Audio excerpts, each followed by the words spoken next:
ये जो ब्रह्मचर्य है, इसके 8 गलतियां होती हैं जिनसे ब्रह्मचर्य क्षीण हो जाता है। पहला, परस्पर दर्शन काम भाव से। स्त्री पुरुष का परस्पर दर्शन, आपने और कोई क्रिया नहीं हुई, केवल आपने काम भाव से युक्त होकर पुरुष को देख लिया या पुरुष स्त्री साधक को देख लिया, बस गंभीरता पूर्वक अंदर वासना पूर्वक आपने देख लिया। अब आपका ब्रह्मचर्य टिक नहीं सकता, किसी भी तरह से क्षीण हो जाएगा, आपको पता भी नहीं चलेगा। ये 8 प्रकार की गलतियों को सुधार कर लिया जाए तो पूर्ण ब्रह्मचर्य का अनुभव होने लगेगा। कभी भी किसी माता बहन की तरफ दृष्टि जाए, तत्काल उनमें भगवती का भाव करते हुए, जगदम्बा का भाव करते हुए, या श्री जी की सहचरियों का भाव करते हुए, या अपनी बहन का भाव करते हुए। हाँ, अपनी बहन में कहीं गलती भावना थोड़ी आती है, अपनी माँ में कहीं गलत भावना थोड़ी आती है, अपनी बेटी में कहीं गलत भावना थोड़ी आती है। ऐसे सद्भाव रखिए, कोशिश कीजिए कि उनके मस्तक और केशों पर, नेत्रों पर दृष्टि न जाए, चरणों पर दृष्टि रहे।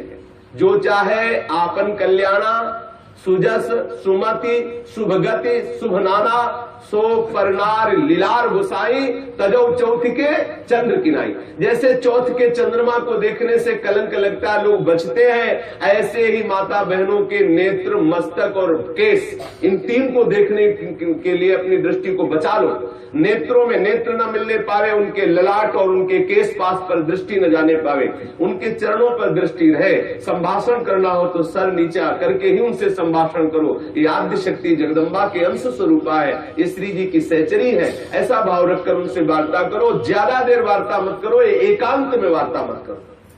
जहां दर्शन हो तत्काल नेत्र हटा लो। अगर दर्शन होते ही आपने काम भाव से उनको देख लिया तो फिर आप ब्रह्मचर्य नहीं रह सकते, या वो ब्रह्मचर्य नहीं रह सकती जिसने पुरुष को काम भाव से देख लिया। पहली गलती। दूसरा है स्पर्श करना, किसी भी बहाने से परस्पर स्पर्श करना, किसी भी अंग का स्पर्श करना। हम भले प्रकट नहीं कर रहे हैं अपनी वासना, लेकिन किसी भी बहाने से पुरुष या स्त्री के शरीर का स्पर्श करना परस्पर विपरीत भावना से, यह दूसरा लक्षण।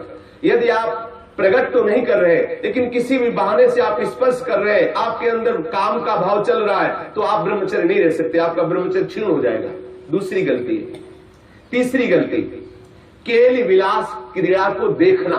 किसी भी जीव के केल विलास क्रीड़ा को देखने से अपने मन में वैसी भावुकता प्रकट हो जाती है और हम ब्रह्मचर्य खो बैठते हैं। चौथी बात, परस्पर बैठ करके एक दूसरे के रूप का गान करना। आप बड़ी सुंदर हो, या आप बड़े सुंदर हो, आपकी बहुत याद आती है, या वो बहुत सुंदर है, वो हमको बहुत चाहती है, वो हमको बहुत चाहते हैं। ऐसी परस्पर में वार्ता करना या एकांत में उसके गुण कीर्तन करने से ब्रह्मचर्य का नाश हो जाता है। पांचों, एकांत में बैठ करके भाषण करना। एकांत में बैठकर कभी भी साधक को ऐसी गलती कभी नहीं करनी, भले वो भागवती उपदेश क्यों न हो। जब आप देख लीजिए कि हमारे चित्त पर पुरुषत्व का अभिमान नष्ट हो गया है, किसी भी स्थिति में हमारे हृदय में भावना नहीं आएगी कि ये भोग्य वस्तु है, तो फिर सच्चिदानंद भगवान की अपार कृपा है। फिर त्रिभुवन में आपको कोई हिला नहीं सकता। नहीं स्वात्मा रामम विषय मृग तृष्णाम भ्रमयति। ज्ञानी भ्रष्ट हो सकता है लेकिन बोधवान नहीं, भक्त विचलित हो सकता है लेकिन प्रेमी नहीं।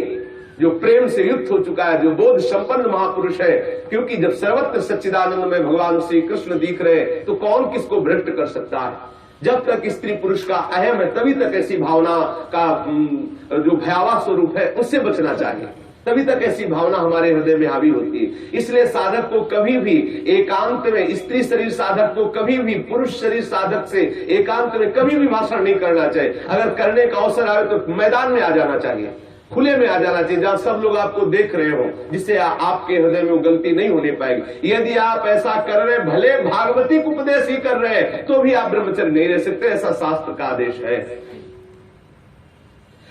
एकांत में किसी स्त्री को दूर से देखकर या पुरुष शरीर को देख करके भोग का संकल्प कर लेना, वासना का संकल्प कर लेना, ये ब्रह्मचर्य का नाश कर देने वाला संकल्प होता है। दृढ़ निश्चय कर लेना, संकल्प कर लेना। या विपरीत देह वाले, जैसे पुरुष या स्त्री, विपरीत देह वाले संग में एकांतिक केली कर लेना। ये अष्ट प्रकार के जो ब्रह्मचर्य नष्ट करने वाले भाव है, इनसे पूर्णतया बचा जाए। जो ब्रह्मचर्य रहना चाहे कभी भी कामुक दृष्टि से परस्पर शरीरों को ना देखे, स्त्री शरीर साधक या पुरुष शरीर साधक परस्पर किसी को कामुक दृष्टि से न देखे, कभी बुरी भावना से किसी भी माता बहन का स्पर्श न करे, कभी भी किसी भी तरह से अपने निकट ना आने दे, ना उनके निकट जाए। ये बहुत बहुत काम की बात है, इसे साधारण मत समझिए। हम भजन करते हुए भी जो आनंद का अनुभव नहीं कर पा रहे, यही गलती है, हम यही मिस्टेक कर रहे हैं। भले हम किसी का संपर्क नहीं कर रहे, लेकिन हमारे अंदर वासना की गणित लगती रहती, इसीलिए हमें परमानंद का अनुभव नहीं हो रहा। हमें सावधानी रखनी है। देखो, ये ऐसा कोई अपने में ना जाए कि मैं सिद्ध हो गया हूं, मैं जैसा मनमानी आचरण चाहूं कर सकता हूं। भगवान व्यास देव जी ने लिखा है कि बड़े बड़े विद्वान भी इस आकर्षण में अपने आप को ढीला मानते हैं और गिर सकते हैं। इसलिए सावधानी पूर्वक, विद्वानों को भी ये जो आकर्षण है खींच सकता है, इसलिए सावधान रहे। कभी भी ब्रह्मचर्य व्रत धारण करने वाले उपासक को या गृहस्थ धर्म धारण करने वाले गृहस्थी को भी अपनी पत्नी के सिवा कभी और के साथ एकांत में संभाषण नहीं करना चाहिए। किसी को काम भरी दृष्टि से नहीं देखना चाहिए, किसी के काम भाव से स्पर्श नहीं करना चाहिए, किसी को काम भाव से न समीप आने देना चाहिए न समीप जाना चाहिए। कभी किसी को एकांत में परस्पर विरोधी शरीर वाले को, स्त्री पुरुष शरीर वाले को खेलना नहीं चाहिए। कोई भी खेल अकेले में नहीं खेलना चाहिए। कभी भी एकांत में बैठकर मजाक नहीं करना चाहिए, कभी भी एकांत में बैठकर बातचीत नहीं करनी चाहिए।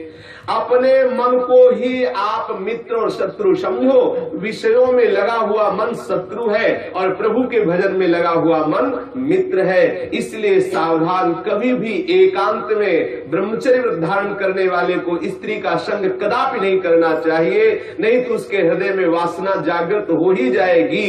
इसलिए सावधानी रखनी चाहिए। ये जो इन गलतियों का सुधार कर लेता है, वो ब्रह्मचारी पूर्ण रूप से ब्रह्मचर्य रह सकता है। एक बार फिर ध्यान दिया जाए, किसी भी तरह से हम किसी भी माता बहन को या माता बहन किसी भी पुरुष को काम दृष्टि से न देखें। दूसरी बात, किसी बहाने से हम परस्पर स्पर्श ना करें। तीसरी बात, किसी भी तरह से हम उनके साथ कोई क्रीड़ा ना करें, कोई खेल ना खेलें। किसी भी तरह से हम चार लोग बैठ करके उनकी प्रशंसा ना करें जिनके प्रति हमारा मन आकर्षण हो चुका है। कभी भी हम एकांत में संभाषण न करें, एकांत में संलाप न करें। कभी भी हम विषयों का संकल्प न कर बैठे, विषय भोग का संकल्प न कर बैठे। इस तरह से हम अपनी इन 8 क्रियाओं से निवृत्त रहे। बुरी भावना से देखना, बुरी भावना से स्पर्श करना, बुरी भावना से निकट जाना या निकट आने देना, ये नहीं होना। बुरी भावना के साथ अंदर से भावना बुरा रखते हुए खेल खेलना, मजाक करना, बातचीत करना, इस तरह से अपने मन को हम विषयों से बचा सकते हैं। अगर इन 8 क्रियाओं से बचा ले गए तो हम ब्रह्मचर्य रह सकते हैं। यदि आप ब्रह्मचारी होना चाहते हैं तो आप अपने मन को शुद्ध रखिए। आप अपने हृदय को कभी खाली मत छोड़िए। हृदय खाली रहेगा, मन अशुद्ध रहेगा तो शरीर में ब्रह्मचर्य रह नहीं सकते। और जिसका हृदय और शरीर और मन तीनों अशुद्ध है, वो कभी भजन नहीं कर सकता। इसलिए सावधान। आज तो और बहुत बुरी दशा हो रही है, भक्ति के नाम पर वासना का पोषण करते हैं। भक्ति के नाम पर हम सखी तुम सखा, ये समझ जाने कौन सा नाटक। भगवान कैसे कैसे प्रपंच चल गए हैं, कैसे कैसे प्रपंचिक लोग अपनी वासना की पूर्ति के लिए भक्ति का आडंबर कर रहे हैं। भक्ति को हंसी मजाक समझा जा रहा है। राधा कृष्ण की इस महाप्रेममयी लीलाओं को कैसे किस भावना से घसीटा जा रहा है। बहुत दुर्गति होगी, बहुत सावधान। वो देख रहा है जो सबको देख ले। अरे कोई देखे न देखे, तुम तो देख ही रहे हो ना, तुम्ही को वहां बोलना पड़ेगा, वहां तुम छुपा नहीं सकते। सर्वशक्तिमान भगवान तुम्हारे अंदर बैठे देख रहा है।